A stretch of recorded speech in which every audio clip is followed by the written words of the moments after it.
এখানে আমি 5 থেকে 6টার মতো আমড়া নিয়েছি আর আমড়াগুলো তো অনেক ময়লা ছিল, এর জন্য আমড়াগুলো আমি সুন্দর করে ধুয়ে ফ্রেশ করে নিলাম। এখন আমি সুন্দর করে আমড়াগুলোকে আবার একটু ভালো পানিতে ধুয়ে নিচ্ছি, কারণ যে কোনো ফল আগে কাটার আগে অবশ্যই সুন্দর করে ধুয়ে নিতে হবে, এতে এর গুণগত মান ভালো থাকে। তো এখানে আমি সুন্দর করে একটা পিলার দিয়ে সুন্দর করে পিল করে নিচ্ছি আমড়াগুলোকে। আর আমড়াগুলো কিন্তু অনেক সুন্দর টাটকা ছিল, বেশ রসালো ছিল।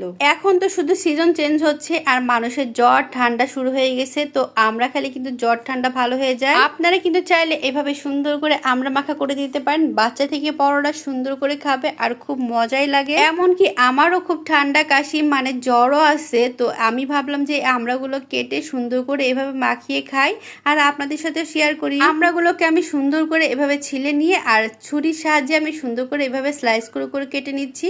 আপনাদের সাইজ অনুযায়ী আপনাদের পছন্দ মতো আপনারা কেটে নেবেন, আমি এইভাবেই কেটে নিচ্ছি। আজকে আমার মেয়ে বলতেছে আম্মু আমড়া মাখা করে দাও, আমার আমড়া মাখা খেতে খুব ইচ্ছা করতেছে। তো আমি আর কি করব, বাচ্চা যখন বলছে তখন তো দিতেই হবে। আর যেহেতু ওরও একটু জ্বর জ্বর ভাব, ঠান্ডাও লাগছে, তো ভাবলাম যে ওকে করে দিই, ওর অনেক ভালো লাগবে। তো বিশ্বাস করেন ওর কাছে এতটা মজা লাগছে যে পুরোটা মানে অর্ধেকে 3 ভাগে 2 ভাগ ওই শেষ করে দিয়েছি, এত মজা লাগছে। তো আমার কিন্তু আমড়া কাটা প্রায় শেষ হয়ে গেছে। এখন কিন্তু আমড়াগুলোকে আমি সুন্দর করে মেখে নেব। এখানে দেখেন 1 চা চামচের মতো আমি লবণ দিয়েছি আর 1 চা চামচের মতো আমি বিট লবণ দিয়েছি আর 1 চা চামচের মতো আমি মরিচের গুঁড়ো দিয়েছি আর 1 চা চামচের মতো আমি চিনি দিয়েছি।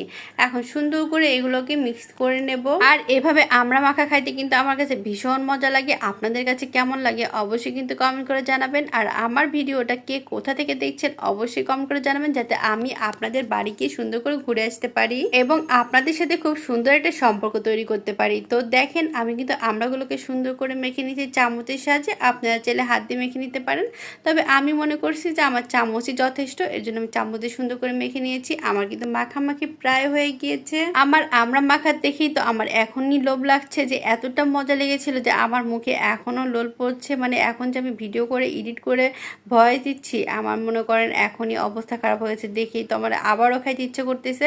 আর আমড়াগুলো সত্যি অনেক মজা হয়েছিল, যেহেতু চিনি ঝাল টক মিষ্টি সব কিছু মিক্স ছিল আর খেতে আসলে অনেক মজা হয়েছিল। আর দেখেন ফাইনাল লুক কতটা সুন্দর হয়েছে আমার আমড়া মাখা। এতক্ষণ কষ্ট করে আমার বকবকানি শোনার জন্য আপনাদেরকে অসংখ্য ধন্যবাদ। আল্লাহ হাফেজ।